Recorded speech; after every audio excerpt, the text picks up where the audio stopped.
मायावती की माया अपरंपार है। यूपी की राजनीति में बीएसपी चीफ मायावती को लेकर ये कहावत बड़ी मशहूर है, उनका नया अवतार किसी को समझ में नहीं आ रहा।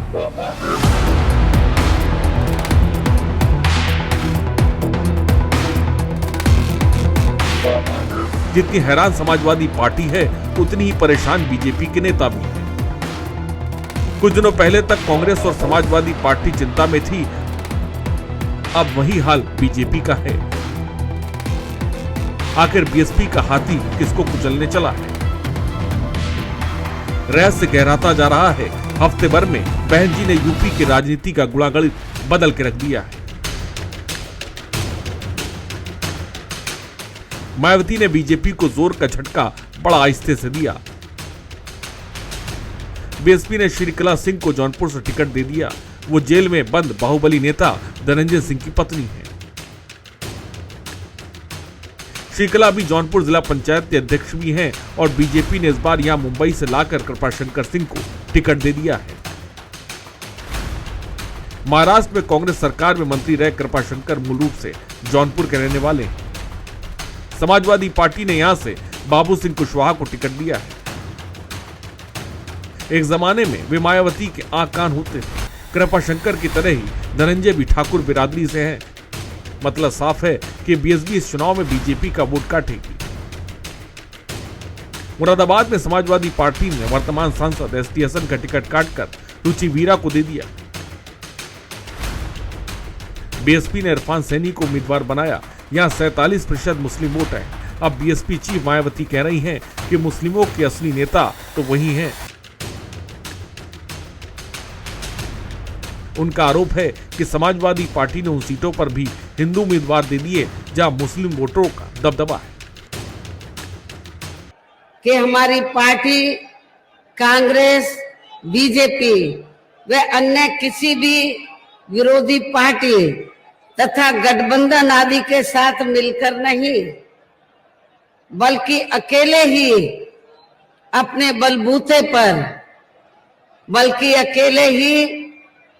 बलबूते पर आप सब लोगों के बलबूते पर पूरी तैयारी व दमदारी के साथ ये चुनाव लड़ रही है।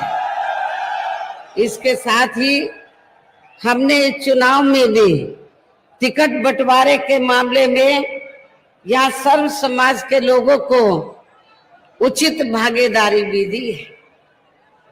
जिनको जिताने में यहाँ पार्टी के लोग पूरे जी जान से लगे हैं। हफ्ते भर में ही मायावती ने अखिलेश यादव और कांग्रेस पर बैकफुट पर लाकर खड़ा कर दिया है। इन दोनों ही पार्टियों के नेताओं ने बीएसपी को बीजेपी की बी टीम बता रहे थे, लेकिन अब मायावती चुन चुनकर ऐसे टिकट दे रही हैं कि बीजेपी कैंप में भी परेशानी बढ़ गई है। आजमगढ़ में बीजेपी इस बार फंस गई है। यहाँ अखिलेश यादव ने अपने चचेरे भाई धर्मेंद्र यादव को समाजवादी पार्टी का उम्मीदवार बनाया। बीजेपी से सांसद दिनेश लाल यादव निरहुआ चुनाव लड़ रहे हैं। मायावती ने भीम राजभर को टिकट दे दिया है। बीएसपी के उम्मीदवार से बीजेपी का वोट कटने का खतरा बढ़ गया है। इन सब के बीच बता दें कि मायावती इस चुनाव में 2 फार्मूले पर काम कर रही हैं। अकेले लड़कर वे अपनी पार्टी के राष्ट्रीय स्तर का दर्जा बचाए रखना चाहती हैं और यूपी में उनकी लड़ाई अगले विधानसभा की तैयारी के रूप में देखा जा रहा है। यूपी चुनाव 2027 में होने वाला है। उनकी लड़ाई अपना बेस वोट बचाने की।